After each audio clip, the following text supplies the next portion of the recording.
Share on Pinterest. Say you're dining out for the evening with your partner, and you both begin discussing that one thing that always gets both of you going, and not in a hot and heavy kind of way.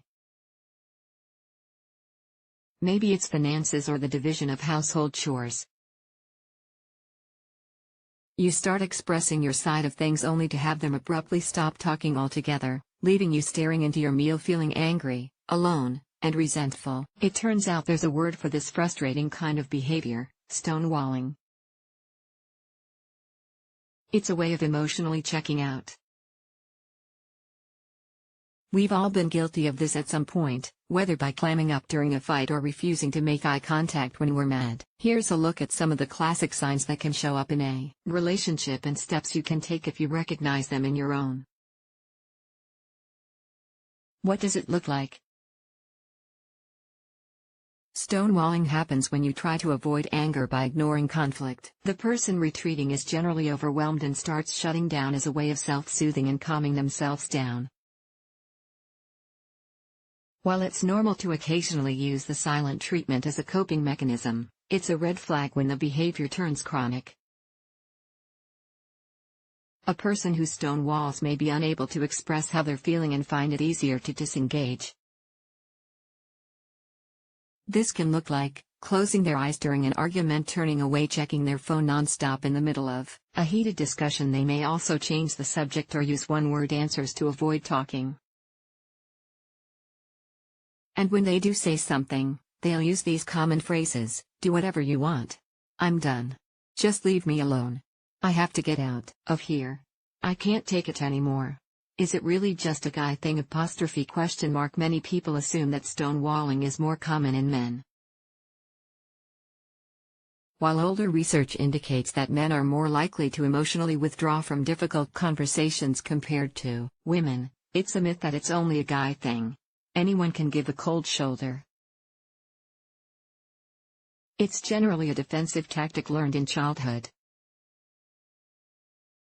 Is it really that bad? It may not seem like a big deal, but refusing to speak can be a serious issue in several ways. It creates a sense of isolation. Stonewalling isolates both of you instead of bringing you together toward a resolution. It can end a relationship even if it creates a feeling of relief in the moment. Regularly checking out is a destructive habit that eventually deteriorates your relationship. According to researchers at the Gottman Institute, when women stonewall, it's often a predictor of divorce. It can affect your health. If you're the stonewaller, you can experience physical reactions, such as elevated heart rate and rapid breathing. One 2016 study trusted source found that emotionally shutting down during conflict was linked to backaches or stiff muscles. Is it a form of abuse? When trying to determine whether the behavior has turned abusive, it's important to look at intention. Someone stonewalling often feels unable to express their emotions and will freeze you out as a way of protecting themselves. On the other hand, stonewalling can also be used to create a power imbalance by allowing the other person to decide when and how you'll communicate. Keep an eye on whether their behavior has become a manipulative pattern that reduces your self-esteem or makes you feel fearful and hopeless. If their silent treatment becomes deliberate with the intent to hurt you, it's a clear red flag. They're trying to dominate the relationship. Is there any way to work through it? Stonewalling doesn't necessarily mean the end of a relationship, but feeling safe when communicating is essential. Here are some ways to restore communication. Avoid lashing out. It's important to not become hostile or force the other person to open up, especially if they're already feeling overwhelmed. Instead, calmly let them know you're willing to hear what they have to say.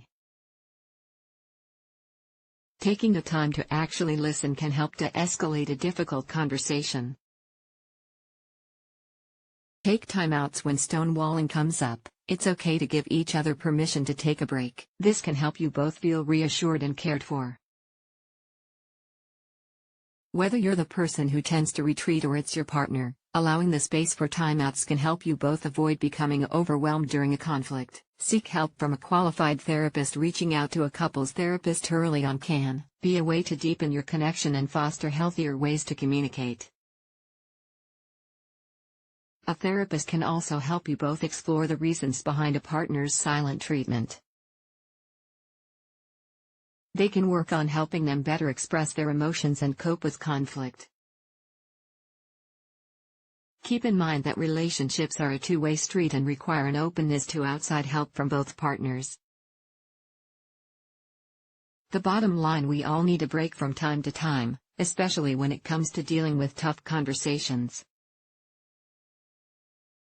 But refusing to engage in productive conversations, even the really difficult ones, won't do anyone any favors.